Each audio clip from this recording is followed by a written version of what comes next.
So hello everyone, welcome back to channel. कैसे हो आप सब। दोस्तों आ गए हम 6 सेम का एक और सब्जेक्ट लेके जिसका नाम है ITCS। इसका फुल फॉर्म है Indian tradition cultural and society. दोस्तों ये सब्जेक्ट है ना, मतलब इतना ज़्यादा इसे वेटेज नहीं दिया जाता एग्जाम के अंदर, लेकिन सच में इतना सब्जेक्ट ये ईजी नहीं है। ठीक है, मैंने ना इससे पहले इसकी इंपॉर्टेंट टॉपिक्स की भी वीडियो डाल रखी है जो कि हमारा 5th सेम के लिए था, लेकिन अब 6th सेम के लिए हमने ये ITCS का पूरा वन शॉट पूरा कवर करेंगे। पांचों के पांचों जो यूनिट होंगी वो वन शॉट आएगी। और इसके अंदर मैं क्या क्या कवर कराता हूँ पहले मैं आपको बता देता हूँ। इसके अंदर मैं आपका जितना भी पूरा सिलेबस है वो सारे टॉपिक्स में क्लियर कराऊंगा। उसके साथ जो आपके PY की सॉल्यूशन है, जो आपके पिछले 3 साल के सॉल्यूशन है, एक तो मैंने पेपर वो कराया 2021 और 22 का, और दो पेपर कराए, एक 5th सेम का और 6th सेम का 2022 और 23 का। ठीक है, ये आपको सब कुछ सॉल्यूशन मिल जाएगा। यहाँ पे मैंने टॉपिक्स लिख दिए सारे। ठीक है, जहाँ पर भी मैंने एरो लगाया ये इंपॉर्टेंट टॉपिक है क्योंकि ये पिछले साल रिपीट हुए हैं। ठीक है, जैसे origin of state and 4 important theories,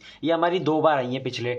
और स्टेजेस ऑफ स्टेट फॉर्मेशन, ये हमारा भी 2 बार आया हुआ है। तो ऐसे ही मैंने यहाँ पे सारा मेंशन कर दिया है। ठीक है, नोट्स भी आपको टेलीग्राम पे वहाँ पे जाकर आपको मिल जाएंगे। ठीक है, वहाँ पर मैंने मेंशन कर रखा है। ठीक है, और इसके अंदर जितने भी इंपॉर्टेंट टॉपिक है सारे कवर होंगे। और इस यूनिट को मैं आपको ऐसे पढ़ा दूंगा कि जिससे आपको कभी भी भूले ना। ठीक है, एक वीडियो के अंदर आपकी यूनिट पूरी कवर हो जाएगी और पिछले 3 साल के पेपर भी मतलब सॉल्व हो जाएंगे। ठीक है, तो चलो जल्दी से वीडियो को स्टार्ट करते हैं बिना देरी करे। सबसे पहला जो हमारा टॉपिक है वो है the origin of the state. ठीक है, ओरिजिन ऑफ द स्टेट यानी कि जो हमारे स्टेट्स हैं, पहले क्या होता था एशियन टाइम पे, जैसे कि इंडिया है। ठीक है, इंडिया पूरा एक स्टेट था। ठीक है, उसके अंदर कुछ भी नहीं था, बस पूरा एक इंडिया एक स्टेट था। उसके अंदर जो भी मतलब एक ही में आता था इंडिया। जैसे अब रशिया है, ठीक है, रशिया भी पूरा एक स्टेट था, उसके अंदर और भी कुछ था नहीं। ठीक है, ऐसे डिवाइड नहीं हुआ था। तो स्टेट डिवाइड कैसे हुए, ठीक है, हमें यह जानना है इस यूनिट के अंदर कि हमारे स्टेट डिवाइड कैसे हुए। ठीक है, अब देखो, state is a combination or association of person that possess the authority to make the rules that govern the people in one or more societies organise of a definite territory. देखिए, state क्या होता है हमारा, एक combination होता है persons का। ठीक है, और उसके अंदर एक ऑथोरिटी होती है जो कि उन पर्सन्स पे रूल करती है। और ऐसे रूल नहीं करती कि मतलब डिक्टेटरशिप चल रही है। ठीक है, उसको वो भी रूल अपने कुछ रूल्स एंड रेगुलेशन के हिसाब से ही पीपल्स पर रूल कर रही होती है। और पीपल का जो भी अपडेशन है या फिर मतलब जिससे पीपल के लिए मतलब फायदा हो सकता है, ऐसे रूल कर रही होती है। और पीपल को मतलब कंट्रोल में रखती है कि मतलब वो कुछ गलत काम ना करे। ठीक है, तो ये हमारा क्या होता है कि स्टेट होता है। यहाँ पे मैंने डेफिनेशन लिख दी जैसे कि 2 मार्क्स में आ जाए। ठीक है, अब हमारे स्टेट के एलिमेंट होते हैं जिससे कि स्टेट मिलकर बनता है। सबसे पहले पॉपुलेशन, आपको पता है जनता। ठीक है, टेरिटरी जहां पर वो रहेगी, ठीक है, वो होती है टेरिटरी। ऑथोरिटी जो कि गवर्न कर रही होती है। ठीक है, अब सॉर्विजिनिटी, इसका मतलब जुरिडिक्शन होता है। मैंने यहाँ पे लिख दिया जुरिडिक्शन। इसका मतलब कि ऐसे नहीं कि अथॉरिटी कुछ भी कर रही है। ठीक है, ये होता है अगर कुछ भी कॉन्फ्लिक्ट वगैरह आता है तो ये सॉल्व कराने में हेल्प करता है। और मतलब उस पर भी देख रेख करता रहता है अथॉरिटी पे, क्या वो कहीं गलत एक्शन तो नहीं ले रही किसी पीपल के ऊपर। चाहे मतलब कि कोई पीपल की अगर कोई गलती नहीं है, ठीक है, फिर भी उसे सजा दी जा रही है। ठीक है, तो वहां पर क्या काम आएगा, जुरिडिक्शन काम आएगा। और वो अथॉरिटी को मतलब वार्न करेगा कि आप ऐसा मत करो। ये होता है हमारे एलिमेंट्स ऑफ स्टेट। ठीक है, origin and evolution of state in ancient India. ठीक है, अब ओरिजिन क्या था स्टेट का और उसका इवोल्यूशन कैसे कैसे हुआ वो हम जानेंगे एशियंट इंडिया के अंदर कैसे हुआ। ठीक है, one of the greatest issue in political science. ठीक है, अभी तक मतलब सबसे बड़ा ये इशू है पॉलिटिकल साइंस में कि हमें पता नहीं चल पा रहा था कि ये जो स्टेट है वो डिवाइड कैसे हुए। तो मतलब इंडिया के जो हमारे कुछ पॉलिटिकल फिलोसफर थे या फिर पॉलिटिकल जो थिंकर थे, उन्होंने हमें 4 थ्योरीज दी। ठीक है, उन 4 थ्योरीज को अभी हम आगे पढ़ेंगे। उनसे हमें पता चलता है कि हमारे जो स्टेट थे वो डिवाइड कैसे हुए। ठीक है, सबसे पहले मैंने यहां पे देखो समझा रखा है कि स्टेट एक बनता कैसे। सबसे पहले एक हमारी फैमिली होती है। ठीक है, एक सबसे पहले तो एक सिंगल पर्सन होता है। ठीक है, उसके अराउंड क्या होती है, उसके अराउंड एक उसकी फैमिली होती है। ठीक है, जब वो बहुत सारी फैमिलीज मिलती हैं तो बहुत सारी फैमिलीज मिलकर क्या बनाती हैं, एक सोसाइटी बनाती हैं। ठीक है, फिर सोसाइटी, अब बहुत सारी सोसाइटीज मिलकर क्या बनाती हैं, एक स्टेट बनाती हैं। तो स्टेट एक ऐसे कंबाइन होकर बनता है, ठीक है। सोसाइटीज का कॉम्बिनेशन और सोसाइटीज किसका कॉम्बिनेशन, फैमिली का। तो देखो मैं ना इस यूनिट के अंदर जितने भी मेरे को ग्राफ्स या फिर जितने भी फ्लो चार्ट्स डायग्राम मिले ना, मैंने सब बना दिए। क्यों? क्योंकि आपके AQ2 के अंदर ना, सच बता रहा हूं, बहुत ज्यादा इंपॉर्टेंट होता है डायग्राम्स का, ठीक है। आपने थ्योरी इतनी लिख दी, डायग्राम इतने में बना दिए तो आपको नंबर पूरे मिल जाते हैं, ठीक है। इसलिए डायग्राम्स इंपॉर्टेंट है। जो भी डायग्राम आपको दिखे पेपर में अगर आए तो बना के आना, ठीक है। In ancient India also thinkers like Bhishma, Vyasa, Narada, Kanva और बृहस्पति, कौटिल्य और कामत, देखो ये सारे जो हमारे कुछ इंडिया थिंकर थे एशियंट, जिन्होंने मतलब बताया कि स्टेट कैसे, जैसे भीष्म पितामह, ये ना भीष्म पितामह थे जिन्होंने बताया था, और नारद थे, कानव, ठीक है। ये सब थे हमारे कुछ थिंकर जिन्होंने हमें 4 थ्योरीज दी, ठीक है। 4 most important theories regarding the origin of the state by this thinkers, ठीक है। तो हमारी 4 थ्योरी हैं। कभी कभी तो ऐसे 2 नंबर में पूछ लेगा, स्टेट 4 थ्योरीज और लिस्ट 4 थ्योरीज, तो आपको चारों थ्योरी के नाम याद होने चाहिए। इवोल्यूशनरी थ्योरी है एक है फोर्स थ्योरी, एक है मिस्टिकल थ्योरी, कॉन्ट्रैक्ट थ्योरी। इन सबको अभी हम डीपली में पढ़ेंगे, क्योंकि कभी कभी तो आपको आ जाता है कि 10 नंबर में state 4 theories of origin of state, तो आपको ये चारों अच्छे से डिफाइन करके आनी है और पहले ये भी लिख कर आना है, ठीक है। और अगर कोई एक थ्योरी पूछता है तो आपको एक थ्योरी को डिफाइन करके आना है, तो मैंने यहाँ पे आगे डिफाइन कर ही दिया है।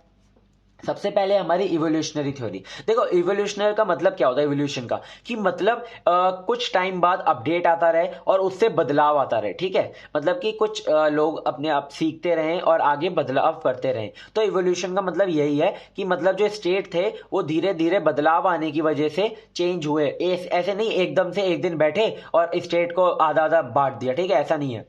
देखो oldest theory of the origin of the state in India, ये हमारी सबसे ओल्डेस्ट थ्योरी है। Mentioned in the Atharvaveda, Atharvaveda में मतलब ये मेंशन है। अगर किसी को लगता है कि ये झूठ है तो आप अथर्ववेद में जाकर पढ़ सकते हो कि ये थ्योरी लिखी हुई है, ठीक है। State is the result of evolutionary progress, ठीक है। इवोल्यूशनरी जो प्रोग्रेस होता रहा उसका रिजल्ट है एक state. Didn't originate at a fix time like culture, ठीक है। जैसे कि हमारा जो कल्चर है वो धीरे धीरे मतलब इवोल्यूशनरी प्रोग्रेस होता है, कल्चर भी कि धीरे धीरे बनता है, ठीक है। तो ऐसे ही हमारा स्टेट भी एक इवोल्यूशनरी प्रोग्रेस है। कंप्लीट एनार्की, अब देखो कंप्लीट एनार्की क्या होती है। पहले जो earliest phase of human life was the stage of विरजय, ठीक है, वेरजा क्या बोलते हैं इसे, वीरजय, ठीक है। इसका मतलब है कि कंप्लीट एनार्की। कभी कभी 2 नंबर में आ जाता है डिफाइन एनार्की, ठीक है। एनार्की का मतलब होता है जो सबसे अर्ली मैन थे, अर्ली मैन के बारे में पढ़ा है ना, जिनको मतलब कुछ पता ही नहीं था, ठीक है, जो मतलब उनका कहीं पर ठिकाना नहीं था, ठीक है। वो बस क्या करते थे, वो हंट करते थे और खाते थे, ठीक है। उन्हें और कोई मतलब नहीं था, उन्हें मतलब कुछ भी नहीं था कि कहाँ पे रहना है, क्या करना है। वो अर्ली मैन माने जाते थे, ठीक है। The earliest phase of human life was the stage of वर्जय, ठीक है। With the emergence of agriculture, अब देखो अमरजेंस, जब एग्रीकल्चर का इमरजेंसी आया तो क्या हुआ, स्टेबल लाइफ बिकम पॉसिबल, ठीक है। जब एग्रीकल्चर इवॉल्व हुआ, ठीक है, जब पता चला लोगों को एग्रीकल्चर से हम यहाँ पे ऐसे ये मतलब जो भी हम वीट या अनाज वगैरह जो भी हम उत्पन्न कर सकते हैं, तो उससे क्या हुआ, लाइफ के अंदर कुछ स्टेबल आया। कि मतलब जैसे कि कुछ लैंड पर अगर वो एग्रीकल्चर कर रहे हैं, ठीक है, तो वो वहाँ पर क्या करेंगे, उसे रुकेंगे, ठीक है। वो प्लांट्स को मतलब टेक केयर करेंगे उनकी, ठीक है। फिर जाके वो बढ़ेंगी ना, तो टाइम के लिए वो क्या करेंगे, वहाँ पर रुकेंगे। तो क्या हुई, उससे स्टेबल हुई लाइफ एग्रीकल्चर से। The head of the family become the first welder of authority, अब जो भी फैमिली का हेड होता था वो हमारा पहला ऑथोरिटी का हेड बन जाता था। सभा एंड समिति created by head of the family, और जितनी भी फैमिलीज के हेड थे उनको मिलाकर क्या बनाया गया, समिति और सभा को बनाया गया। With the sabha and samiti political life began which finally culminated in the emergence of the state, और फिर सभा और समिति के द्वारा पॉलिटिकल लाइफ एक बिगेन हो सकी और उससे हमारा एक स्टेट बन सका, ठीक है। यही होती है हमारी इवोल्यूशनरी थ्योरी। जितना मैंने आपको समझा इतना आप आराम से लिख कर आ जाना, देखो बहुत अच्छे नंबर मिल जाएंगे, ठीक है। जितने मैंने पॉइंट्स इंपॉर्टेंट थे सारे यहाँ पे मेंशन कर रखे हैं। अब आती है हमारी फोर्थ थ्योरी, ये हमारी 2 मार्क्स में पूछी गई थी 2022 और 23 में। Not from Indian political thinker but consider as important factor in evolution, ठीक है। ये हमारा मतलब सिर्फ पॉलिटिकल थिंकर के ही नहीं, मतलब एक बहुत ज्यादा इंपॉर्टेंट फैक्टर माना जाता है, ठीक है, इवोल्यूशन में, कि मतलब फोर्सफुली स्टेट को डिवाइड किया गया, ठीक है। ऐसे नहीं इवोल्यूशन वगैरह के द्वारा नहीं किया गया, इस थ्योरी में बताया गया कि स्टेट को फोर्सफुली डिवाइड किया गया है।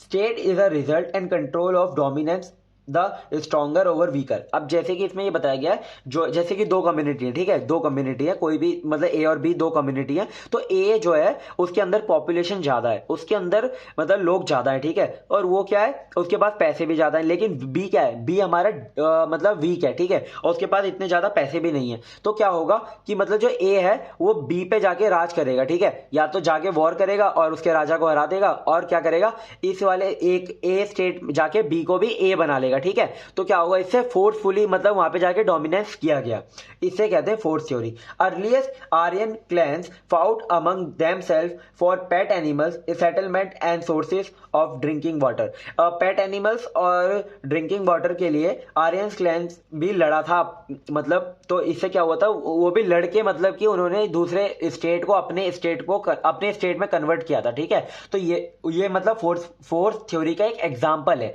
कि आर्यन क्लैंस ने ऐसा किया था।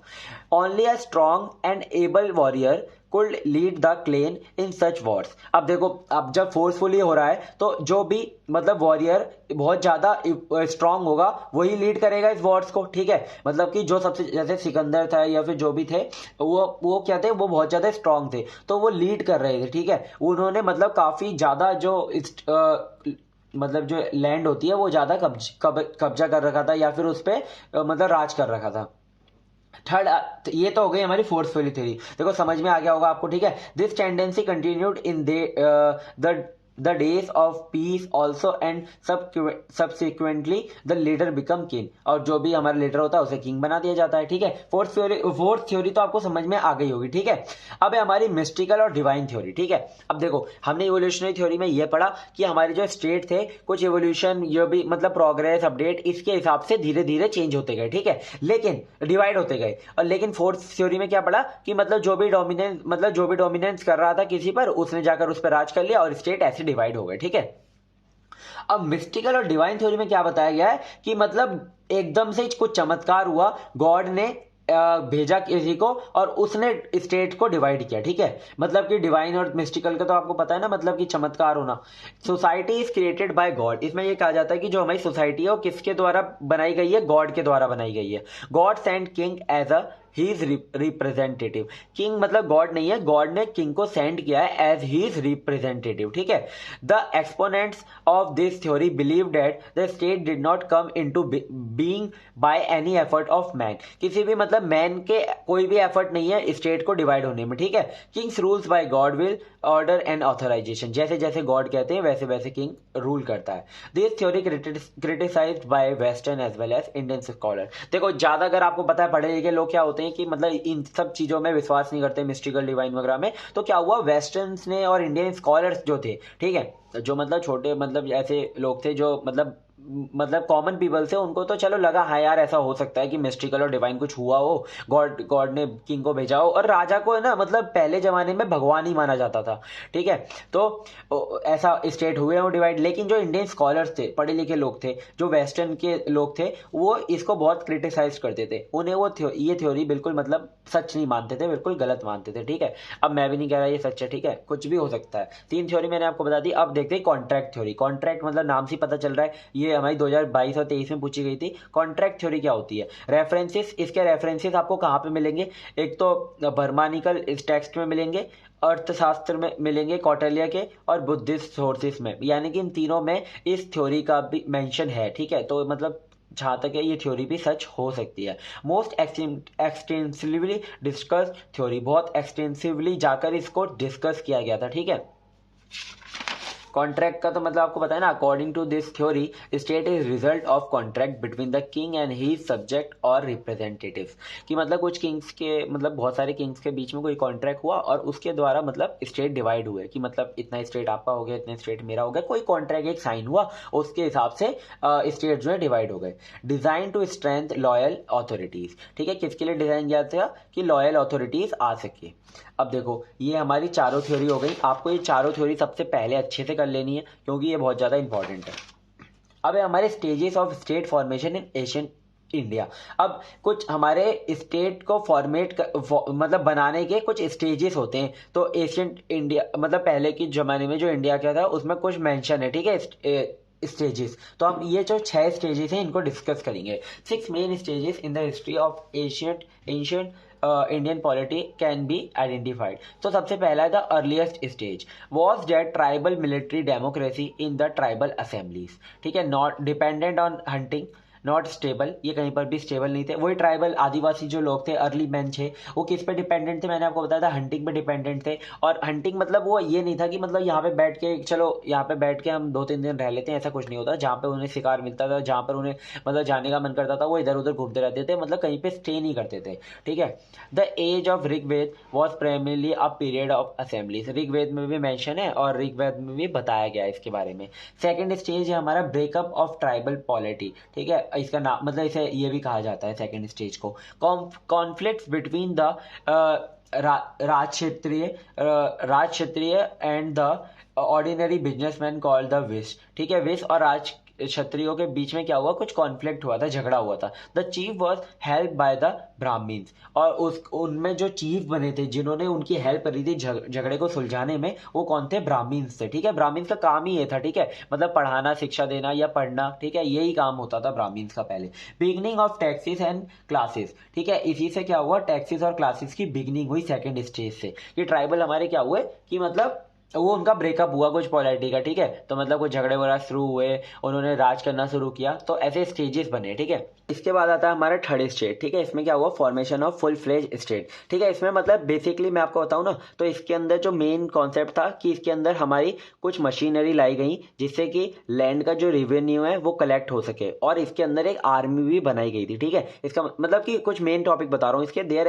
Arrows a large territorial monarchies of Kosala and Magadha, मतलब कि ऐसे कुछ जो बड़ी टेरिटोरियल सोसाइटी थी, और जैसे कि tribal in north western India at the foot of the Himalayas, इन्होंने क्या किया, अपनी बहुत बड़ी आर्मी बनाई। ठीक है, और एक मशीनरी लाए जिससे कि लैंड रेवेन्यू कलेक्ट हो सके। ठीक है, इनको मतलब पता चलने लगा कि कैसे रेवेन्यू कलेक्ट करके हम अपना अपडेशन ला सकते हैं, कैसे हम और इवॉल्व हो सकते हैं। ठीक है, फोर्थ स्टेज क्या है हमारा, मौर्य फेज। इसे मौर्य फेज के भी नाम से जाना जाता है।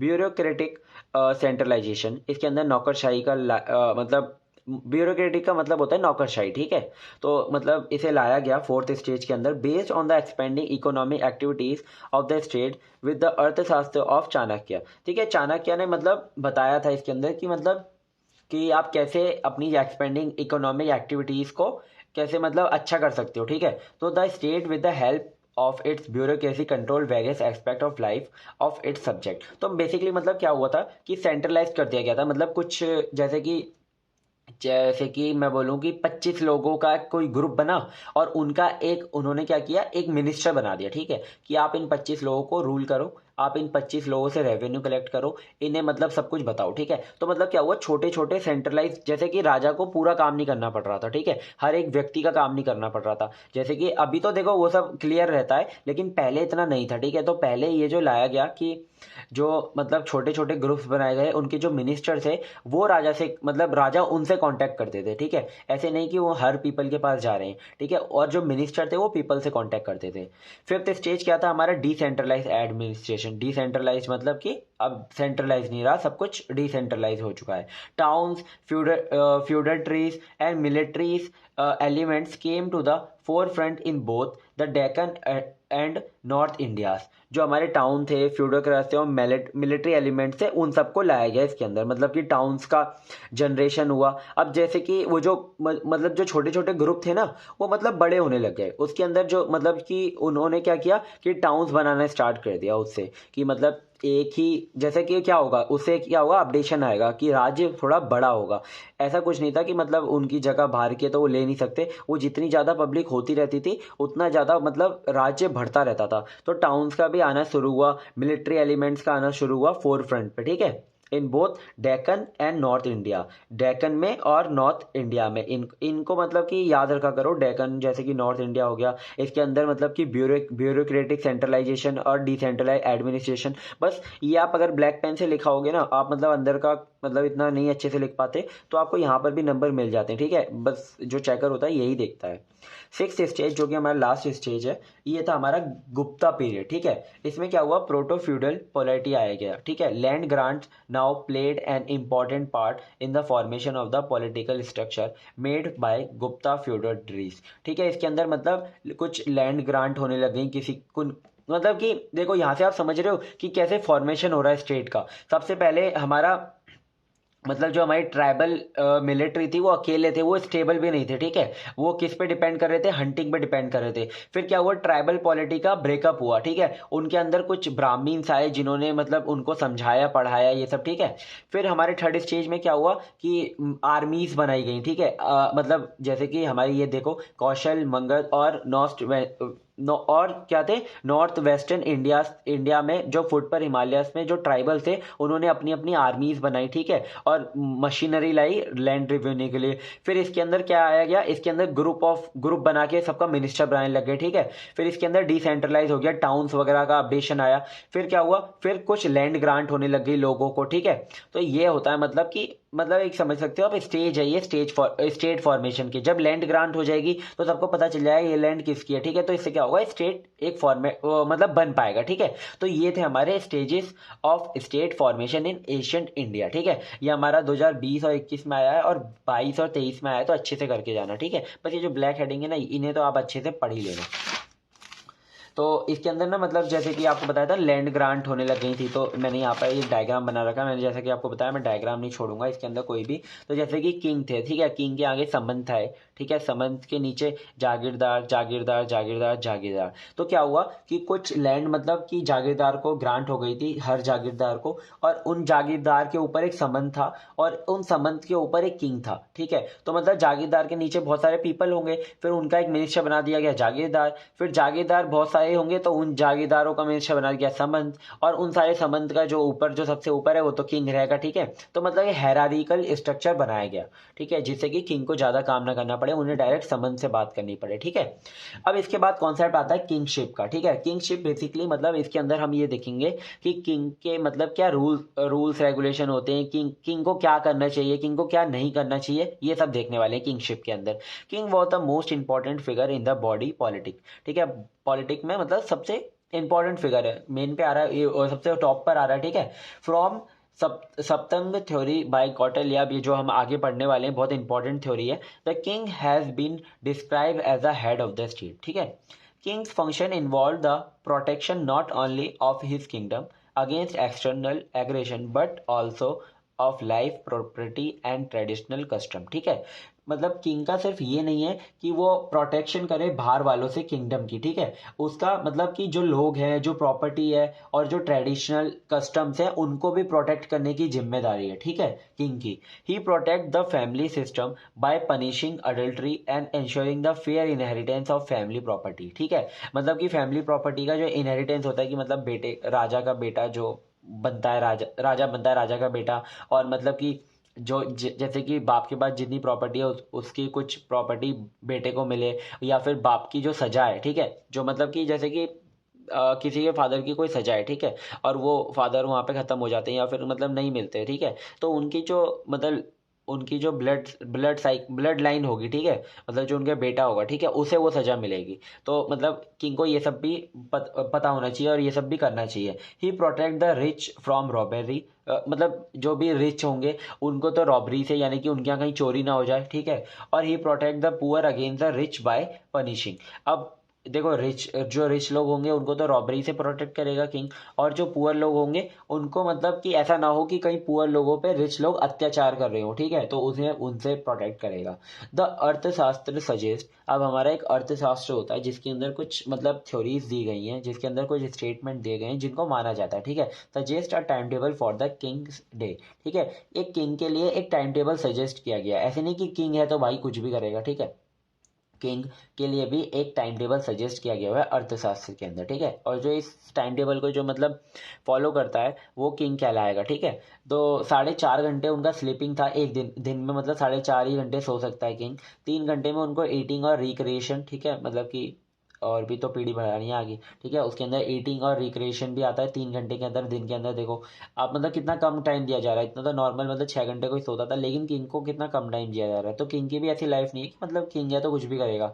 The rest of the day being spend in state affairs, जो भी मतलब प्रॉब्लम्स होगी समंत वगैरह के, मतलब इनसे जो बात करेगा किंग, ठीक है, तो उन्हें सॉल्व करने में निकालेगा और जितना भी दिन, बस 4.5 घंटे सोएगा, 3 घंटे ईटिंग और रिक्रिएशन में देगा। Chakravarti meaning a king who ruled over the united vast territory of the India subcontinent. जो सब पर राज करता है ना वो चक्रवर्ती होता है। और मतलब जो मतलब एक आइडियल माना जाता है चक्रवर्ती, ठीक है। तो चंद्रगुप्त जो मौर्य थे उनको चक्रवर्ती कहा जाता था। Ashoka's time inscription shows to divinity, तो मतलब अशोका को भगवान भी माना जाता था अपने टाइम पर, ठीक है।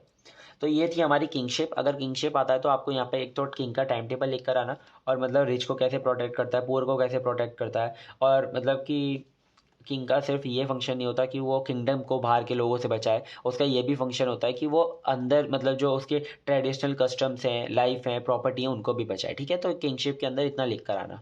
काउंसिल ऑफ मिनिस्टर, अब देखो काउंसिल ऑफ मिनिस्टर आपको नाम से पता चल रहा होगा, कुछ लोग ऐसे होते हैं ना जो किंग उनसे राय वाय लेता है, ठीक है, कि मतलब क्या किया जाए आगे, और किंग उनके बिना नहीं चलता, ठीक है। अब मतलब कि कोई राजा है, वो ये थोड़ी ना सारे जो डिसीजन है वो खुद लेगा, वो कुछ किसी किसी से राय लेकर करेगा, जो मतलब जो अच्छे वेल एजुकेटेड लोग हैं। ये 2021 और 22 में आया, 22 और 23 में आया था 2 मार्क्स में, और 21 और 22 में 10 मार्क्स में आया था, ठीक है। इसको बहुत अच्छे से समझाया, देखो समझो। काउंसिल ऑफ एडवाइजर्स, मतलब इन्हें एडवाइजर भी कहा जाता है, have been regarded by ancient Indian political thinkers very vital role of the body politic, ठीक है। बहुत मतलब बहुत ज़्यादा इंपॉर्टेंट रोल है इनका, इनके बिना किंग भी कुछ नहीं कर सकता, ठीक है। Thinking the king can not do anything without the consent of the council, ठीक है, ये मैंने आपको बता दिया। Appointed as a minister who past wisdom, purity of purpose, bravery और लॉयल्टी, ये सारी मतलब फंक्शंस है, ये मतलब कि फीचर्स हैं जो भी काउंसिल ऑफ मिनिस्टर, ऐसे ही नहीं मतलब किसी को भी बना दिया जाता है, ये सब उसको पता होना चाहिए, ठीक, मतलब कि ये सब होना चाहिए उसके अंदर। Size of council of minister, अब देखो size of council of minister क्या मतलब कि मतलब काउंसिल ऑफ मिनिस्टर ये एक ही अकेला थोड़ी ना होगा, उनका भी मतलब एक टीम होगी उनकी। तो क्या कहाँ से कहाँ तक टीम हो सकती है, 7 मेंबर से लेकर 37 मेंबर्स की उनकी टीम हो सकती है। काउंसिल ऑफ मिनिस्टर्स हमारे 2 मतलब पार्ट में डिवाइड किए हुए थे। देखो ये फ्लो चार्ट बहुत अच्छे से बना के आना, क्योंकि फ्लो चार्ट जितने मिल जाए यार बहुत अच्छी बात है, ठीक है। तो आपको मेंशन करके आना है। एक तो मंत्री ना, और मंत्री मंत्री परिषद, ठीक है, इन दोनों में डिवाइड किया गया था। एक तो थी स्मॉलर बॉडी और एक थी लार्ज बॉडी। अब आपको नाम से लग रहा होगा लार्ज बॉडी है तो ये ज़्यादा काम कर रहे हैं, कम काम कर रहे हैं, लेकिन नहीं। स्मॉलर बॉडी यानी कि मतलब इसके अंदर कुछ ही लोग थे, जैसे कि पुरोहित, जो बड़े बड़े जो मतलब जिनका ज़्यादा पद था काउंसिल ऑफ मिनिस्टर में, तो वो थे मंत्री ना, मंत्री, ठीक है, आप मंत्री बोल सकते हो। देखो ज़्यादातर जो ये वर्ड्स है ना, ये जो संस्कृत के वर्ड्स इंग्लिश में लिखे जाते हैं लास्ट में ना, उनके आगे ए लगा दिया जाता है, ठीक है। तो जैसे पुरोहित, सेनापति, युवराज यानी कि राजा का जो बेटा जो प्रिंस होता था वो भी इसके अंदर आता था मंत्री में, ठीक है। Control the business in the Kings absence, अब जो हमारे काउंसिल ऑफ मिनिस्टर होता है वो किंग की एब्सेंस में बिजनेस को भी कंट्रोल करता है, ठीक है। ऑल द मिनिस्टर, और जो और मंत्री परिषद में बहुत सारे लोग आते हैं, जितने भी मिनिस्टर होते हैं वो सारे आते हैं, ठीक है। इसके अंदर ये 3 लोग आते हैं, पुरोहित, सेनापति और युवराज, ठीक है। और ये नेक्स्ट पॉइंट इसी का था काउंसिल ऑफ मिनिस्टर का, कि मतलब ये किंग की एब्सेंस में बिजनेस मतलब कि राज्य को चला सकते हैं, ठीक है। ये होता है काउंसिल ऑफ मिनिस्टर्स। बहुत अच्छे से समझा दिया इसको, आप मतलब 2 पेज में भी लिख कर आ सकते हो, इतना अच्छे से समझा दिया। अब आता है हमारा political ideas in ancient India, ठीक है। ये क्या होते हैं हमारे ideas, like liberty, justice, fraternity and nationalism are product of a modern age, ठीक है। ये जो आइडियाज हैं हमारे मॉडर्न एज में लाए गए। According to Vedas independence is important for growth, अब मतलब वेदास के जो वेदा है हमारा, जो वेद हैं उनके द्वारा ये कहा जाता है कि इंडिपेंडेंस बहुत ज़्यादा इंपॉर्टेंट है ग्रोथ के लिए। जब तक आप अपने माइंड के अंदर इंडिपेंडेंट ही नहीं रहोगे तो आप ग्रोथ कैसे करोगे यार, ठीक है। मतलब कि आपको मतलब हर चीज़ में हर चीज़ करने के लिए कुछ सोचना पड़ रहा है, हर चीज़ के लिए मतलब आपको किसी से पूछना पड़ रहा है, तो आप ग्रोथ नहीं कर पाओगे, ठीक है, जब तक आप इंडिपेंडेंट नहीं रहोगे, ठीक है। और जैसे कि ये लिखा हुआ है गिरिस्तरामा, यानी कि फुल्ली इंडिपेंडेंट, इसका मतलब होता है फुल्ली इंडिपेंडेंट, ठीक है। वनस्पति और सन्यासा ये हमारे फुल्ली इंडिपेंडेंट नहीं होते, इनके ऊपर कुछ रिस्ट्रिक्शंस होती हैं जो ये नहीं करनी होती, ठीक है। तो घरिस्त यानी कि वो होते हैं ना जो घर में जो घर संभालते हैं लोग, ठीक है, वो होते हैं घरिस्त राम, ठीक है। तो वो क्या होते हैं, फुल्ली इंडिपेंडेंट होते हैं। और जैसे कि संन्यासा है, ठीक है, संन्यास में क्या होता है कि मतलब कुछ रिस्ट्रिक्शंस होती हैं कि मतलब संन्यास में तो ऐसा भी होता है कि मतलब कुछ ऐसे फूड्स होते हैं जिन्हें नहीं खा सकते, और मतलब कि मतलब इतनी स्लिप लेनी है, इससे ज़्यादा सो नहीं सकते, इतनी तपस्या करनी है, तो क्या होता है वो फुल्ली इंडिपेंडेंट नहीं होते, तो उनकी ग्रोथ इतनी अच्छे से नहीं हो पाती। मतलब वेदा में ऐसा कहा जाता है, ठीक है। इन नीति शास्त्र, एक हमारा नीति शास्त्र है, ठीक है, उसके अंदर बताया, नीतियों के बारे में बताया जाता है, ठीक है। नीति मीन्स लीड, कैसे लीड किया जाता है, ठीक है। प्रॉपर गाइडेंस, मतलब कि नीति नीति आपने पढ़ा होगा ना, जैसे आपने अगर महाभारत वगैरह देखी तो उसके अंदर नीति शब्द का बहुत ज़्यादा प्रयोग होता था, ठीक है। तो मतलब प्रॉपर गाइडेंस इसका मतलब होता है नीति। एट मतलब कि प्लानिंग होती है, नीति वो होती है जैसे कि आप कोई भी काम कर रहे हो उससे पहले जो प्लानिंग होती है, ठीक है। At the early stages of development of the science of polity it known as rajdharma, ठीक है। तो मतलब पहले क्या माना जाता था, उसे राजधर्म माना जाता था, लेकिन अब क्या हुआ, राजनीति शास्त्र को किससे बदल दिया गया, नीति शास्त्र से, ठीक है। पॉलिटिक्स ऑफ द टाइम, जो पॉलिटिक्स ऑफ द टाइम में कौन कौन जो थे, जो मतलब जैसे कि नीति नीति मैंने आपको बताया ना, प्लानिंग कौन कौन करते थे, ठीक है। एक तो ब्राह्मण आते थे, जैन आते थे और बुद्धिस्ट आते थे, जो कि इसके अंदर होते थे। There is a tremendous amount, ठीक है, मतलब कि बहुत ज़्यादा अमाउंट में ये लोग थे जो कि नीति बनाते थे किसी भी मतलब राज्य की, ठीक है। तो ये हमारा पॉलिट इतना ज़्यादा इंपॉर्टेंट नहीं है, आया नहीं है पिछले एक भी बार, ठीक है। पर मैंने आपको बता दिया इसके अंदर, मतलब इंपॉर्टेंट टॉपिक आपको ये लिख कर आना है कि मतलब मॉडर्न एज के अंदर ये माना जाता है लाइबर्टी, जस्टिस, फर्टिनिटी, इन सब के बारे में, लेकिन वेदास में ये लिखा हुआ है कि इंडिपेंडेंस बहुत ज़्यादा इंपॉर्टेंट है, किसके लिए, ग्रोथ के लिए। और घरिष्ठ राम मतलब कि ये फुली इंडिपेंडेंट होते हैं, लेकिन वनप्रस्थ और संन्यास ये ज़्यादा इंडिपेंडेंट नहीं होते क्योंकि इन पे रिस्ट्रिक्शन होता है। और नीति शास्त्र को कहाँ से लिया गया है, नीति यानी कि जिसका मतलब होता है प्रॉपर गाइडेंस। और मतलब अर्ली एज में क्या माना जाता था, डेवलपमेंट को साइंस के राजधर्म, लेकिन अब क्या किया गया, अब राजधर्म को किससे बदल दिया गया, नीति शास्त्र से। और नीति शास्त्र में अंदर कौन कौन लोग आते थे, ब्राह्मण, जैन और बुद्धिस्ट, ठीक है। यही मतलब आपको पॉइंट अच्छे से लेकर आने हैं अगर क्वेश्चन आ जाता है, ठीक है। अब है हमारी conditions of the welfare society, ठीक है। वेलफेयर का मतलब आपको पता ही चला होगा, वेलफेयर, हैप्पीनेस वगैरह, ठीक है। तो वेलफेयर का मतलब यहाँ पे ये भी लिख रखा है, कंडीशंस क्या होती थी वेलफेयर सोसाइटीज़ के लिए। तो हैप्पीनेस और prosperity of an individual in a community, guarantee of collective social care of its citizen, ठीक है। Kautilya's concept in its scope was a holistic, ठीक है, ह्यूमैनिटी, नेचर एंड कॉस्मोस। तो बेसिकली मतलब ये है कि लोग खुश कैसे रहते हैं, ठीक है, खुश कैसे रहेंगे, ठीक है। Ruler was master and the servant of his people, ठीक है। मतलब कौटिल्य ये कहते हैं कि जो हमारा रूलर, जो यानी कि मतलब जो किंग होता है, वो मास्टर भी होता है लोगों का और सर्वेंट भी होता है, ठीक है, लोगों का। कि मतलब उसे उसे मतलब लोगों को एक दायरे में रखना भी है, और उनको ये नहीं कि मतलब वो उनका उनका वो सर्वेंट भी है, उन्हें उन्हें उन्हें उसे सर्विसेज भी प्रोवाइड करानी होती है, ठीक है। Rather than making incest demand for more and more rights, people could enjoy them within a limit without forgetting their duties, ठीक है। और ये भी मतलब ये वर्क होता है राजा का, कि मतलब उनको ज़्यादा वो राइट्स की अपनी डिमांड भी ना करें और इंजॉय कर सकें, जितनी भी उनको मिला है उसमें ही वो इंजॉय कर सके, ठीक है। और अपनी ड्यूटीज़ को भी वो भूले ना, ठीक है। कि मतलब जैसे कि राजा की रिस्पेक्ट करना भी एक ड्यूटी होती है, ठीक है। तो कहीं कोई लोग, कुछ लोग हैं जो राजा की रिस्पेक्ट ही नहीं कर रहे, तो वो ड्यूटी को भूल गए। तो राजा को मतलब ऐसे बन के रहना है कि मतलब उन्हें वो उनकी लिमिट में भी रखे, और वो अपनी ड्यूटीज़ को भी ना भूलें और खुश रहें उसमें, ठीक है। तो राजा का मतलब ये भी बहुत बड़ा मतलब एक काम होता है, ठीक है। तो यही होती है हमारी conditions of the welfare society. इसके अंदर सबको आपको पता है, सबसे पहले वेलफेयर की डेफिनेशन लिख के आना। फिर कौटिल्य ने ये कहा था, ये स्कोप होता है होलिस्टिक, किसी भी मतलब किसी भी पर्सन का होलिस्टिक होना मतलब क्या, ह्यूमैनिटी, नेचर एंड कॉस्मोस, ठीक है। ह्यूमैनिटी बहुत ज़्यादा इंपॉर्टेंट होती है। फिर रूलर का क्या, रूलर एक तो मास्टर भी होता है लोगों का और सर्वेंट भी होता है लोगों का, ठीक है। ये वर्क होता है किंग का। The seven lines of the state, अब आई हमारी कौटिल्य सप्तंग थ्योरी, ठीक है। बहुत ज़्यादा इंपॉर्टेंट है, इससे अच्छे से कर लेना, ठीक है। मैं आपको बताता हूँ इंपॉर्टेंट, एक तो 4 थ्योरीज थी हमारी, और ये कौटिल्य सप्तंग और स्टेजेस ऑफ स्टेट, ठीक है। इन्हें अच्छे से कर लेना, क्योंकि देखो ये 5th सेमेस्टर में भी आई थी और 6th सेमेस्टर में भी आई थी पिछली साल, ठीक है, 10 नंबर में, और 2021 और 22 में भी आई थी 10 नंबर में। तो कौटिल्य के जो 7 लिम्स है बहुत ईजी है, ठीक है, ज़्यादा हार्ड भी नहीं है, बहुत ईजी है, आराम से कर लोगे, एक बार पढ़ लोगे तो। Kautilya Saptam theory of the state illustrate novel dimensions of the state power that engage or the and uh, artha and dharma, मतलब अर्थ और धर्मा को रिस्पेक्टफुली एंगेज किया जाता है इसके अंदर essential organ of the state. तो मतलब इसके अंदर क्या है कि मतलब इसके अंदर बताया गया है एक स्टेट के अंदर क्या क्या होना चाहिए, ठीक है, जिससे कि एक स्टेट बन सकेगा, ठीक है। सो सबसे पहले आता है, देखो पहले बताता हूँ आपको, स्वामी, आत्मत्य, अमत्य, सॉरी यार क्या बोल दिया, अमत्य और जनपद, दुर्ग, कोश, कोशा, दंड, मित्र, ठीक है, ये सारे हमारे, ठीक है। इनके अंदर थोड़ा सा यार वो हो जाता है, स्लिप हो जाता है वर्ड से, तो प्रॉब्लम मत लेना इतनी।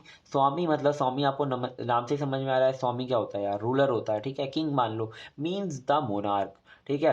He should be a native of a, जैसे ये मोनार्क वगैरह जो वर्ड होते हैं ना, ये आपको आंसर के अंदर यूज़ करके आनी चाहिए, ठीक है। बहुत ज़्यादा मतलब अट्रैक्टिव वर्ड्स होते हैं और ज़्यादा आपको मतलब अच्छे नंबर लाने की पॉसिबिलिटी बढ़ा देते हैं। He should be native of a soil and born in a Nobel family, ठीक है। ये मतलब ये नहीं कि कहीं और से राजा आके राजा बन रहा है, ठीक है, वो वहीं पे मतलब पैदा होना चाहिए तो वो राजा बन सकता है। He should be brave and well learn, ये नहीं किसी डरपोक को ही राजा बना दिया, वो बहुत ज़्यादा ब्रेव होना चाहिए और बहुत ज़्यादा पढ़ा लिखा होना चाहिए। Makes all the important appointment and supervises the government, ठीक है। तो मतलब important appointment supervises the government, तो वही किंग का मतलब, किंग का रूल आ गया इसके अंदर सारा, ठीक है। किंगशिप के अंदर जो भी बताया आप लिख के आ सकते हो इसके अंदर। आत्म अमत्य, ठीक है, सॉरी यार क्या बोल रहा हूँ, अमत्य, अमत्य होता है हमारा द मिनिस्टर। आपने जो काउंसिल ऑफ मिनिस्टर में पढ़ा है ना, वही लिख कर आ जाना। Give suggestion to king, collect taxes, develop new villages and cities, ठीक है, इनका ये काम होता है। अब जनपद, जनपद के अंदर दो चीज़ें, टेरिटरी एंड पॉपुलेशन, ठीक है। Territory and the people of the state. अब टेरिटरी के अंदर क्या क्या होना चाहिए, फर्टाइल, फर्टाइल होनी चाहिए, मतलब उसके अंदर एग्रीकल्चर हो सके, and should have abundance of forest, reverse, mountain, minerals, wild life, ये सब चीज़ें होनी चाहिए, गुड क्लाइमेट, ठीक है, ये टेरिटरी के अंदर ये सब चीज़ें होनी चाहिए। अब पीपल क्या होनी चाहिए, पीपल हमारे लॉयल होनी चाहिए किंग के लिए, हार्ड वर्किंग होनी चाहिए, डिसिप्लिन होनी चाहिए और टैक्स भरते हो ऐसे होने चाहिए। ये होता है हमारा जनपद, ठीक है। ज़्यादा देखो तीन तो हो भी गए, ठीक है, और इतने ईजी आपने पहले ही पढ़ रखा है इन्हें, थोड़ा बस ये नाम याद रखना, अमत्य, ठीक है। और फिर आता है हमारा दुर्ग। दुर्ग का मतलब होता है द फोर्टिफाइड, यानी कि जो फोर्ट होते थे, किले होते थे, ठीक है, उनके बारे में बताया गया। Sufficient number of fort across its territory, उसके अंदर बहुत ज़्यादा मतलब नंबर ऑफ फोर्ट्स होने चाहिए। Forts should be build near hills, deserts, dense forest and big water bodies, इन सब के पास को फोर्ट को बनाया जाना चाहिए। दुर्ग, दुर्ग का मतलब क्या होता है, दुर्ग का मतलब होता है हमारा स्टोरेज और कलेक्शन, ठीक है, जो भी मतलब हमारा रेवेन्यू कलेक्ट होता है या फिर मतलब जो भी हमारा स्टोरेज होता है, कलेक्शन होता है, वो से कहा जाता है दुर्ग, ठीक है। दुर्गा मत पढ़ना यार, ये हमारा यहाँ पे साइलेंट ही मानो। Hide out for the king when he is in danger, ठीक है, और मतलब उसके लिए हाइड आउट होनी चाहिए, मतलब किले के अंदर, ये नहीं कि यार मतलब ऐसी कोई जगह ही नहीं है जहाँ पर किंग छुप सके। जब कभी कभी ऐसा होता है ना कि हमला हो जाता है अचानक से, तो किंग को कभी कभी छुपना भी पड़ता है, तो वहाँ पर ऐसी प्लेस भी होनी चाहिए, जब अगर कभी डेंजर आ जाता है अचानक से तो किंग के लिए वो जगह होनी चाहिए। फिर आता है कोश, कोश, कोश का पता है आपको, द वो होता है जो ट्रेजर होता है, जो खजाना होता है, ठीक है, उसे कहते हैं कोश। Finance is important, without it impossible to run state, सही बात है, बिना फाइनेंस के कैसे आप स्टेट को रन कर सकते हो। For paying salaries, new infrastructures, new infrastructure के लिए सैलरी पे करने के लिए फाइनेंस मतलब पैसे बहुत ज़रूरी हैं। Money and valuable metals and James, ठीक है, ये सब चीज़ें होती हैं किसके अंदर, ट्रेजर के अंदर, खजाने के अंदर मेटल्स, जेम्स, डायमंड्स, मनी, ये सब होती है, ठीक है। मनी भी पूरी फुल होनी चाहिए, ये नहीं कि आपका मतलब राज्य तो है लेकिन आपके पास पैसे ही नहीं है उसे आगे बढ़ने के लिए, तो वो मतलब गलत बात है। It can be increase through taxation, मतलब कि अच्छे से टैक्स को कलेक्ट किया जा सके। मतलब अगर अच्छे से टैक्स कलेक्ट हो रहा है, सब टैक्स दे रहे हैं तो भरा रहेगा, ठीक है। एनिमी स्टेट्स इन वॉर, यानी कि मतलब जो आपको लगता है कि आप वहाँ पे जाके कब्जा कर सकते हो, ठीक है, मतलब आप उन्हें हरा कर उन्हें उन पर कब्जा कर सकते हो, तो आपको जाकर वहाँ से कब्जा करना चाहिए और वहाँ से मतलब आपका जो कोष है, जो ट्रेजर है वो भरेगा, ठीक है। फिर आता है दंड, दंड मतलब कि वही दंड, द आर्मी, ठीक है, regular, large, discipline and well trained military, ठीक है, ये सारी मतलब ये होनी चाहिए एक स्टेट के अंदर for security of the state. Soldiers should be paid well, soldiers को अच्छे से वेल पेड होनी चाहिए वो। Their families should be taken care, उनकी फैमिलीज का भी टेकन केयर मतलब राजा को करना चाहिए। Proper training and equipment should be made available, ठीक है। तो ये हमारे दंड में आ गए। फिर लास्ट जो आपका वो आ रही है, जो सप्तंग की थ्योरी आ रही है लास्ट, वो है हमारे कौटिल्य की, जो है मित्र, ठीक है, मित्र यानी कि आपको मतलब दोस्ती भी बना के रखनी है, एले एंड फ्रेंड। स्वामी should maintain friendly relationship with traditional friends of his forefathers. ठीक है, मतलब कि उनके पापा के अगर कोई दोस्त है तो उनसे रिलेशन बना के रखना है, ये नहीं कि वो पापा चले गए तो आपने उनसे रिलेशन ही तोड़ दिया। ठीक है, ऑल्सो मेक न्यू मित्र, और नए नए मित्र भी बनाने चाहिए। ठीक है, because they should be help in times of emergency. देखो जो फ्रेंड्स होते हैं ना वो जब भी बनते थे पहले, जब वो इमरजेंसी में उनकी हेल्प करते थे। तो अगर किसी ने आपकी इमरजेंसी में हेल्प करी है ना, तो फ्रेंड्स बनाने इंपॉर्टेंट हैं। Friends add to be power of the state, और ज़्यादा आपके फ्रेंड्स होंगे तो आपके पावर ज़्यादा आएगी, जैसे आपको पता होता है। ठीक है, society in ancient India and पुरुषार्थ। ठीक है, पुरुषार्थ और एशियंट इंडिया की सोसाइटी कैसी थी। Society in ancient India had several different features. ठीक है, उसके अंदर डिफरेंट फीचर्स थे। It was arrange in the form of four varnas. ठीक है, ये चार वर्नास में क्या थी, अरेंज थी। The purpose of life was attain four goals called purushartha. ठीक है, जो आपके लाइफ का जो पर्पस होता है वो भी चार गोल्स के अंदर डिवाइडेड है, जिसको क्या कहते हैं हम, पुरुषार्थ। ठीक है, और देखो अगर संस्कृत के वर्ड में अच्छे से प्रोनाउंस नहीं कर पाता तो यहाँ पे मैं अच्छे से मतलब विजिबल है तो आप देख सकते हो। ठीक है, कहीं आप कमेंट में बोलो यार वो ये वर्ड्स अच्छे से आपने वो नहीं करे स्पेल। ठीक है, purushartha purushartha means life purposes. आपकी लाइफ के पर्पस क्या है उसको कहते हैं पुरुषार्थ। ठीक है, the aim of every person is to attain the four noble purushartha. ठीक है, हर एक पर्सन का एम होना चाहिए लाइफ के अंदर कि मतलब इन इन चारों को वो कलेक्ट कर सके। ठीक है, तो पहला आता है हमारा धर्म। ठीक है, धर्म सबसे पहले, मतलब हर जगह यही बताया गया है कि मतलब भगवत गीता में भी ये लिखा हुआ है कि धर्म सबसे पहले आता है। ठीक है, सुप्रीम प्रिंसिपल ऑफ द पुरुषार्थ। ऐसा नहीं है इसमें, मतलब ऐसा नहीं है कि हिंदू मुस्लिम, ठीक है, सबके लिए ये बराबर ही होते हैं। ठीक है, धर्म सबसे पहले आता है। धर्म has a wide range of meaning, बहुत बहुत ज़्यादा वाइड रेंज है। ठीक है, इसकी मीनिंग मतलब इसका मतलब आप ऐसे एक लाइन में नहीं लिख सकते, बहुत ज़्यादा बड़ा होता है धर्म। It is essential foundation of everything, हर चीज़ का एक ये एसेंशियल फाउंडेशन होता है। ठीक है, it is right, victorious, mysterious and accordingly ethical. ठीक है, तो ये सारी चीज़ें होती हैं धर्म के अंदर। Dharma is ancient India was a code of conduct for member of the society. ठीक है, तो धर्म मतलब बहुत ज़्यादा इंपॉर्टेंट है, ये आपको चारों पॉइंट इसके लिख कर आने अगर पूछा जाए तो। ठीक है, तो इंपॉर्टेंट है ये। फिर आता है हमारा अर्थ। ठीक है, धर्म के बाद क्या आता है, अर्थ। सेकेंड पुरुषार्थ, ये हमारा दूसरा पुरुषार्थ है, मतलब पर्पज ऑफ लाइफ। सबसे पहले तो धर्म पूरा होना चाहिए। ठीक है, फिर आना चाहिए अर्थ। Refer to the worldly prosperity और वेल्थ। ठीक है, वेल्थ और प्रॉस्पेरिटी, वेल्थ का मतलब होता है कि आपकी जो मेटेरियलिस्टिक थिंग्स होती हैं, और प्रॉस्पेरिटी जो मतलब विलिंग ऑफ नीड, जितनी आपसे नीड है उससे ज़्यादा अगर आप चाहते हो। ठीक है, तो उसे प्रॉस्पेरिटी कहा जाता है। It include all the material means of life. ठीक है, Kautilya maintains that wealth is the basis of human requirement. ठीक है, तो मतलब कौटिल्य कहते हैं कि वेल्थ आपकी बहुत ज़्यादा इंपॉर्टेंट है लाइफ के लिए, और उसके साथ आपको क्या मेंटेन करके चलना है, आपको social well being dependent ultimately on material prosperity. ठीक है, तो मतलब मेंटेन करके चलना है, ज़्यादा मटेरियल प्रॉस्पेरिटी में भी नहीं भागना है। फिर आता है आपका काम। ठीक है, अब देखो काम का मतलब तो आपको पता ही होगा। ठीक है, मीन्स वर्ल्डली प्लेजर्स एंड और सेंसुअल प्लेजर्स। ठीक है, तो मतलब जो नैरो माइंडेड पीपल होते हैं वो यही सोचते हैं कि काम का मतलब सीधा सेक्सुअल कुछ होता है। ठीक है, तो मतलब उसके अंदर भी हमारी सेक्सुअल होता है। ठीक है, उसके अंदर हमारा इमोशनल भी होता है और एस्थेटिक लाइफ भी होती है। refer to some desires and urge in human beings. In the narrow sense, काम means sexual pleasures, but in the wider range अगर आप और अच्छे से सोचो तो काम का मतलब सेक्सुअल भी होता है, इमोशनल भी होता है और aesthetic life in all together होता है। ठीक है, तो ये होता है हमारा काम। ठीक है, ये हमारे तीनों हो गए। आपको धर्म अच्छे समझ में आ गया, अर्थ आ गया, फिर काम आ गया। अब हमें जो लास्ट बचता है वो यही होता है, मोक्ष। ठीक है, मोक्ष मतलब कि मतलब अब बताता हूँ। ठीक है, अल्टीमेट पुरुष मतलब कि लास्ट होता है ये, इससे आगे क्या ही जाओगे, मीन्स सेलिब्रेशन और लिबराइजेशन, यानी कि मतलब कि आप मतलब सब कुछ छोड़ चुके हो from the cycle of the birth and death. ठीक है, मतलब इससे आप मुक्त हो चुके हो। ठीक है, आपकी लाइफ ना बर्थ से आपको मतलब ना डेथ से आपको मतलब। Top most layer of goodness in human. ठीक है, अगर ऐसा कुछ आ जाता है ह्यूमन के अंदर तो वो बहुत ज़्यादा खुश रहेगा। ठीक है, मतलब उसको कभी कोई दिक्कत ही नहीं आएगी, चाहे उसकी लाइफ में कुछ भी हो। ठीक है, जब उसने अगर मोक्ष को प्राप्त कर लिया है। ठीक है, देखो मोक्ष एक तो वो होता है जो मरने के बाद लोगों को मिलता है। ठीक है, उससे पहले भी लाइफ के अंदर भी मोक्ष मिल सकता है लोगों को, अगर वो मतलब सब कुछ छोड़ दें बर्थ और डेथ के बारे में। ठीक है, तो वैसे मोक्ष मिल सकता है। अभी तो आप पढ़ाई पे फोकस करो, ये सब तो आप बाद में कर लेना।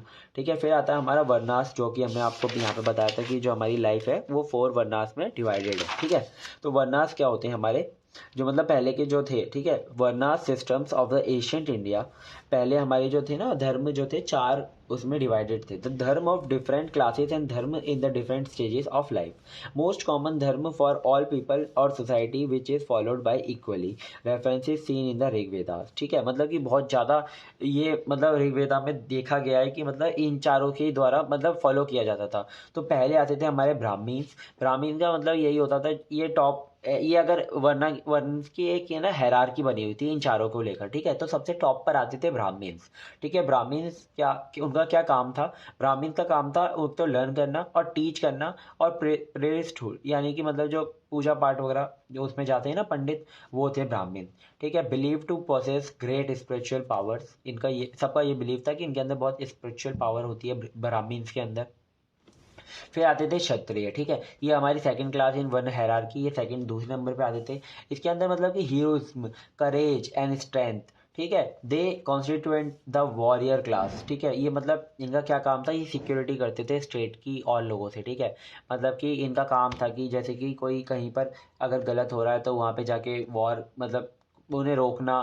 और मतलब जो जैसे कि आप एक काम समझो, इंडिया के अंदर जैसे आर्मी है ना, वो एक क्षत्रिय है। ठीक है, मतलब कि वो बाहर के देशों से या फिर इंटरनल जो भी है उससे लड़ता है, तो वो क्षत्रिय है। ठीक है, duty of Kshatriya was protection which had both internal and external aspect. ठीक है, फिर आता है हमारा व्यास। ठीक है, व्यास क्या होते हैं हमारे, ये मतलब ये होते थे जो हमारी ये होती थी third in the social hierarchy, हमारी थर्ड नंबर पे आती थी, represented as trading and commercial class.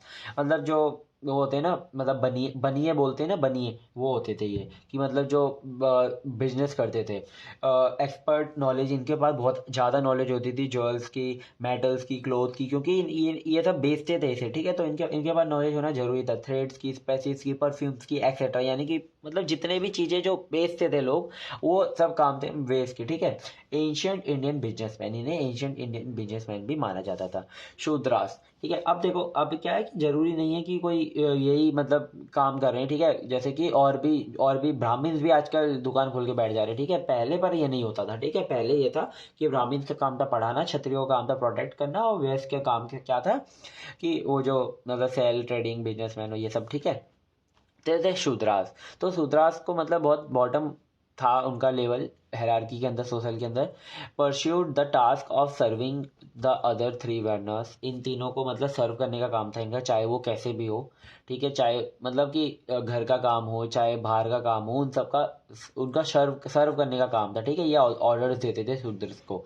They were deprived of various rights. ठीक है, बहुत सारे राइट्स थे जो इनके पास नहीं थे शूद्रस के पास। ठीक है, बहुत मतलब कि वो डिस्क्रिमिनेशन होता था इनके साथ। ठीक है, मतलब कि ये देखा जाता था, अब अगर आपने पहले की कुछ मूवीज देखी है या फिर आपने मतलब थोड़ा बहुत सुना है तो आपको पता होगा कि मतलब कितना शूद्र के साथ गलत होता था। ठीक है, कि मतलब उनके साथ मतलब एक कुएं से पानी भी नहीं ले सकते थे वो, और मतलब कि साथ में खाना पीना तो बिल्कुल दूर की बात, ऐसा कुछ होता नहीं था। ठीक है, तो मतलब यही आपको चारों है ना मतलब अच्छे से समझा के आने, इतना जो मैंने पॉइंट बताया ये तो लिख के आना। ठीक है, और इसके अलावा भी आप अपने आप भी बना के लिख सकते हो। ठीक है, तो मेन हेडिंग बस इंपॉर्टेंट है।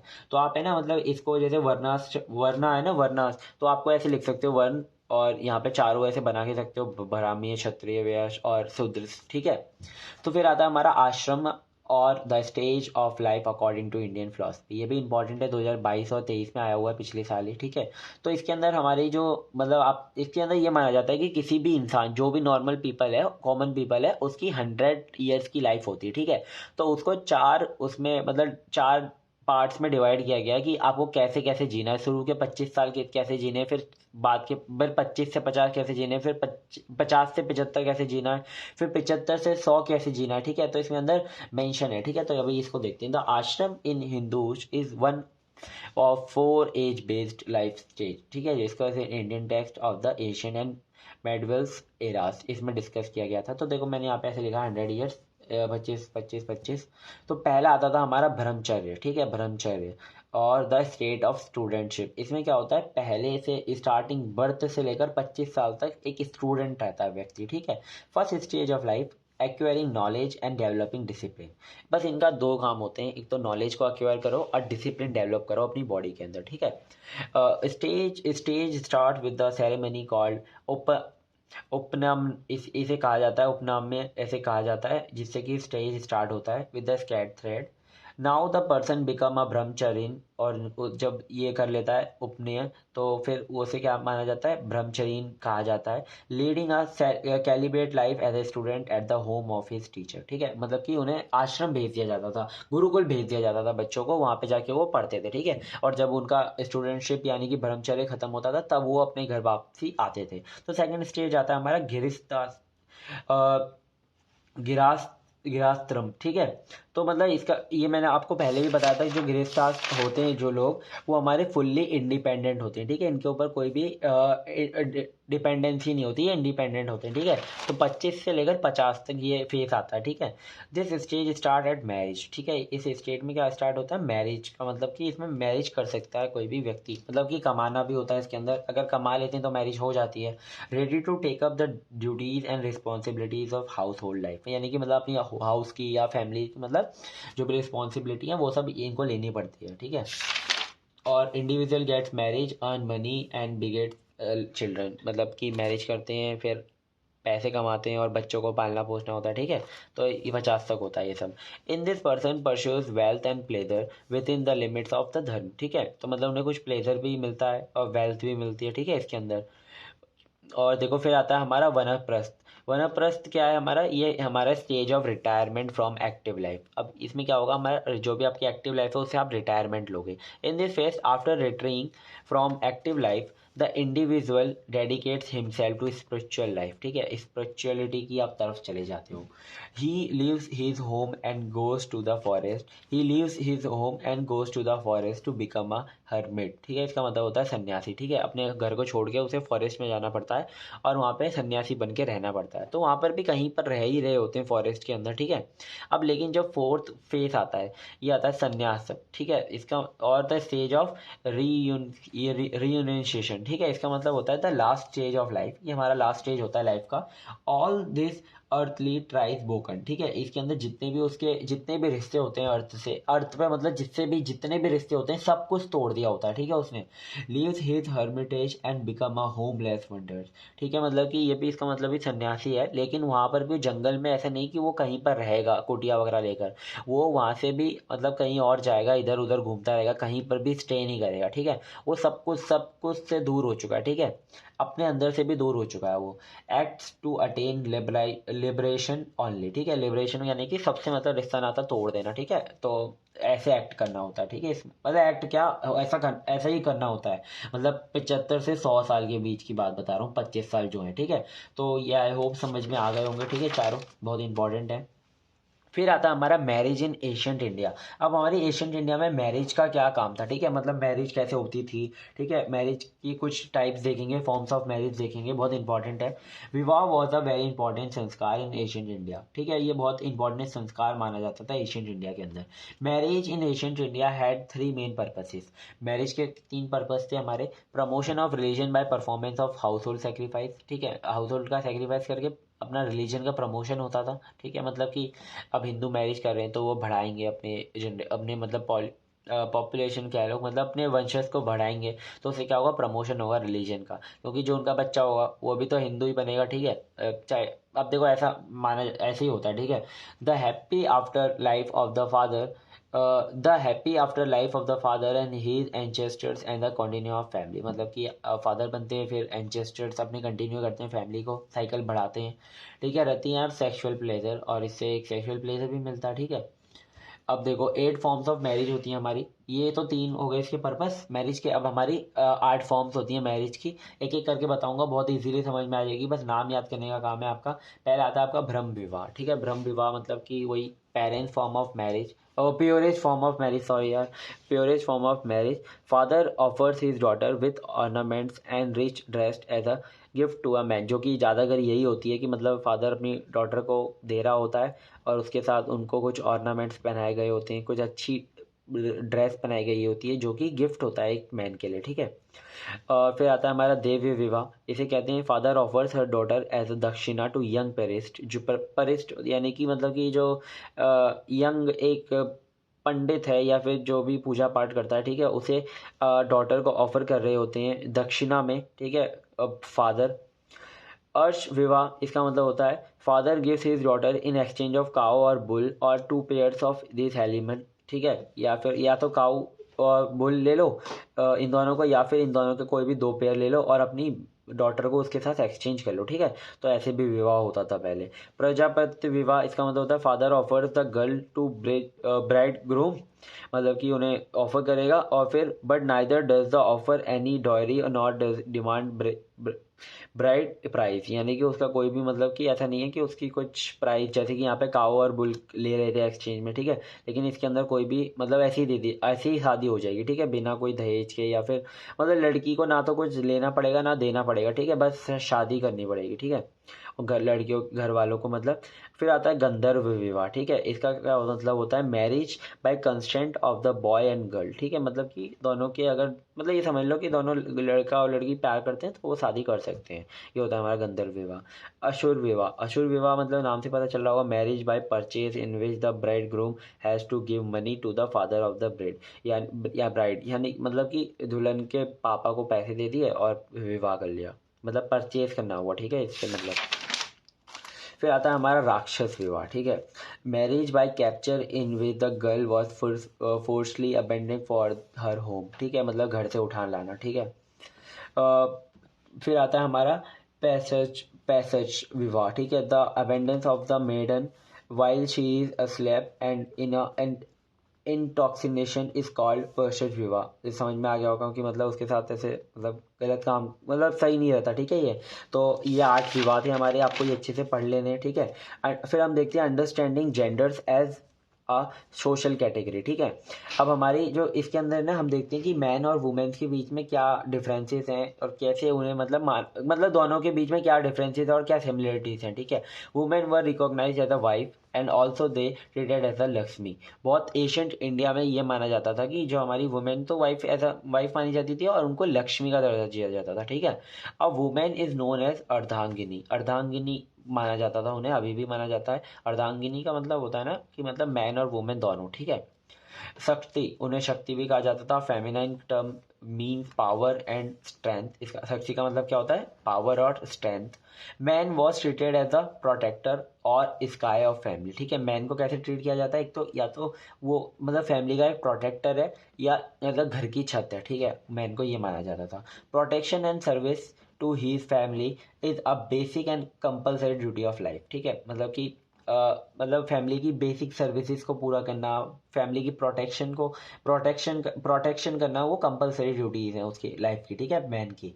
Both man and women was treated as a single unit in a family, ठीक है। जब शादी कर लेते हैं मैन और वुमेन तो वो as a single unit consider किए जाते हैं। यही था हमारा अंडरस्टैंडिंग। ये मतलब टॉपिक्स मैं सारे कवर करा रहा हूँ, चाहे वो पिछले साल आए हैं या नहीं आए हैं, ठीक है। फिर आता है हमारा the representation of women in historical tradition and challenges faced by women. तो इंडियन ट्रेडिशन है जनरली रिस्पेक्टेड वुमेनहुड, वुमेन की बहुत रिस्पेक्ट की जाती थी। One of the greatest in the honoured place ascribe to women, ठीक है, बहुत ज़्यादा ग्रेट माना जाता था वुमेन को। Women in many places occupied an equal position to man, बहुत जगह पर वुमेन को इक्वल पोजीशन दी जाती है मैन के। Many Hindus religion book like Veda Ramayana इन सब में दी गई है। A man without his wife can not participate in any essential religion rites, यानी कि कुछ ऐसी पूजा होती हैं जिनके अंदर ना मैन अकेला मतलब बिना वाइफ के वो बैठ नहीं सकता पूजा के अंदर, ठीक है। आपने देखा होगा अगर आप मतलब आपने ऐसा हुआ है कभी तो, ठीक है। However in the medieval period the status of women went down considerable। तो जो medieval period था उसमें क्या हुआ कि वुमेन का जो स्टेटस था थोड़ा नीचे जाने लगा, ठीक है, कि मतलब उसके अंदर वुमेन की जो रिस्पेक्ट थी वो कम होने लगी, ठीक है। कस्टम ऑफ पुर्धा एक ये वाली, और सती और child marriage, restriction on widow marriage and the prevalence of joint family system has been factor responsible for the injustice done toward women। फिर ये थे हमारे चैलेंजेस जो कि ह्यूमन को फेस करने पड़े, जैसे कि सती होना पड़ता था उन्हें, ठीक है, उनकी बहुत छोटे में शादी करा दी जाती थी। ऐसा होता है बहुत छोटी एज की लड़कियों की शादी बहुत बड़े एज के लड़के के साथ करा दी जाती है, ठीक है। विडो मैरिज नहीं कर सकती थी वो, ठीक है, मतलब कि कोई भी अगर एक बार उनका पति मर जाता है तो वो शादी नहीं कर सकते थे, ठीक है। ये सब क्या थे, ये सब चैलेंजेस फेस किए गए थे ह्यूमन के द्वारा, ठीक है, वुमेन के द्वारा, सॉरी, ठीक है, वुमेन के द्वारा।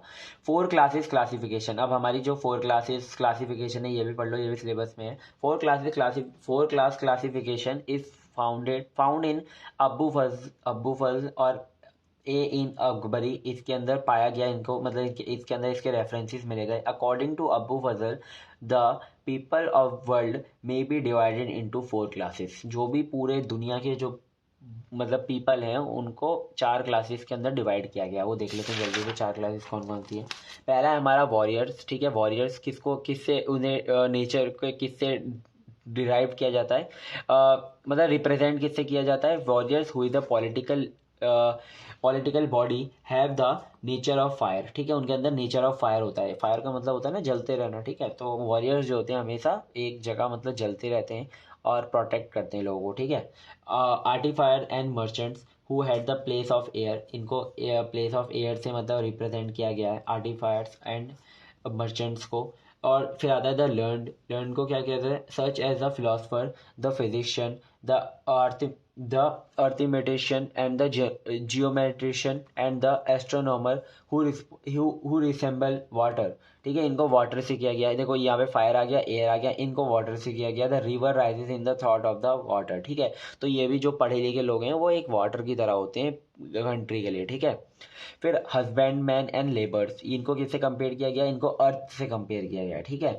तो बाय देयर एक्सटेंशन, यानी कि उनकी जो टेंशन होती है, the stable of life is bout to perfectionist, उनका मतलब वो मतलब अपनी टेंशन से या फिर मतलब किसी भी अपनी, इनका ये एक ही मोटिव होता है कि वो परफेक्शन ला सकें, स्ट्रेंथ ला सकें और हैप्पीनेस ला सकें। किससे, अपने फ्लो ऑफ वर्क से, ठीक है। It is obligatory for a king to put each of this in a proper place. अब किंग का ही तो काम है, ठीक है। किंग का ये काम है कि इन चारों को बहुत सही जगह पे लगाया जाए जिससे कि बहुत अच्छा आउटपुट आ सके। तो यही हमारी 4 क्लास क्लासिफिकेशन थे, इन्हें पढ़ लेना। फिर आता है स्लेवरी इन एंशिएंट इंडिया। देखो ये बहुत मतलब ऐसी चीज़ है ना जिसमें ये सही है जब, ठीक है, बहुत मतलब उसके लिए दुख होता है, ठीक है। Refer to the slave in ancient India text in a dasa, ठीक है। मतलब जो दास होते थे, ठीक है, जो किंग के दास होते थे या फिर मतलब जो भी बड़े लोग थे जो दास रखते थे, वो स्लेवरी का मतलब माना जाता था। दास मीन्स फिनिश और टर्मिनेट समथिंग, दास का मतलब ये होता है, ठीक है। Associated with slaves because their work was finish various jobs, उनका मतलब उनको मतलब दास इसलिए बोला जाता है, स्लेव्स का काम ही होता है कि कुछ किसी काम को ख़त्म करना, ठीक है। मतलब उनका यही काम होता है कि किसी काम को अगर शुरू करें या फिर मतलब उनको कोई काम दिया जाता था करने के लिए। दास वर्ड कम इनटू वैदिक एज, ठीक है। दास कब आया गया, वैदिक एज में आया, ठीक है। Slaves were considered to be some form of object, ठीक है। उन्हें इंसान नहीं माना जाता था, उन्हें एक ऑब्जेक्ट माना जाता था, ठीक है। कभी कभी तो देखो क्या होता था कि स्लेव्स जो हमारे दास होते थे उनको मतलब एक राजा दूसरे राजा को गिफ्ट कर देता था कि ठीक है आप इन्हें ले जाओ, आप इनसे काम कराओ, ठीक है। तो मतलब ऐसा ऑब्जेक्ट ट्रीट किया जाता था उन्हें। हेल्पर्स फॉर एग्रीकल्चर के अंदर उन्हें हेल्पर के पोजीशन दी जाती थी, lower position than even the Shudra, जैसे कि मैंने आपको पहले बताया था शूद्र जो थे उनका तीनों का सर्व करने का काम था, ठीक है। तो उनसे भी लोअर पोजीशन पर रखा गया था दास को, ठीक है। तो यहाँ पर हमारी सारे इंपॉर्टेंट टॉपिक्स के साथ पूरे सिलेबस के साथ और पिछले 3 साल के क्वेश्चन के साथ पूरी यूनिट कंप्लीट हो चुकी है, यूनिट 1, ठीक है। तो यूनिट का नाम तो आपको पता ही होगा ना, यूनिट का नाम क्या था हमारा, society state and polity in India, ठीक है। तो ये सारे इंपॉर्टेंट टॉपिक्स मैंने सारे कंप्लीट करा दिए, आप देख सकते हो, ठीक है। और पिछले 3 साल के क्वेश्चन भी कवर हो गए हैं, ठीक है। तो आपको बस क्या करना है, प्लीज़ चैनल को सब्सक्राइब कर लो, जल्दी से जल्दी 5K करवाओ, ठीक है। और टेलीग्राम चैनल आप ज्वाइन कर सकते हो, नोट्स आप ले सकते हो वहाँ पे। जो नोट्स की हमने प्राइस बहुत कम रखी है, ठीक है, बहुत बहुत कम है, ठीक है। ठीक है, आप ले सकते हो वहाँ से टेलीग्राम चैनल से, नीचे आपको डिस्क्रिप्शन के अंदर लिंक मिल जाएगा, ठीक है। और मल्टी आइटम्स पे आपको है ना मतलब 6 सेम पूरा मिलने वाला है। और जो 4 सेम आने वाला है हमारा, जो भी 4 सेम और सेकंड सेम की बात कर रहा हूँ, वो हमारा आएगा हमारा मल्टी आइटम प्लस पर, ठीक है। मल्टी आइटम्स पे हमारी ऑलरेडी जो प्लेलिस्ट पड़ी हुई है, जैसे कि OFG पड़ा हुआ है, वो ऊप्स वाले भी उनको उसको पढ़ सकते हैं, ठीक है। और ITCS मैंने ये कंप्लीट करा, यूनिट 1 कंप्लीट कराई दिया और ऐसे ही मैं सारा यूनिट कंप्लीट करा दूंगा, ठीक है। और कौन से सब्जेक्ट चाहिए आप बता देना। और जो मैंने पोस्ट डाली थी, मतलब ये जो आपको लिस्ट यहाँ पे दिख रही होगी, ये सारे सब्जेक्ट भी हम कंप्लीट करा रहे हैं। So thank you so much, मिलते हैं किसी नेक्स्ट वीडियो में। अगर आपने यहाँ तक वीडियो को देखा है प्लीज़ कमेंट करके जाना आपको एक्सप्लेनेशन कैसा लगा, ठीक है। सो ठीक है, बाय।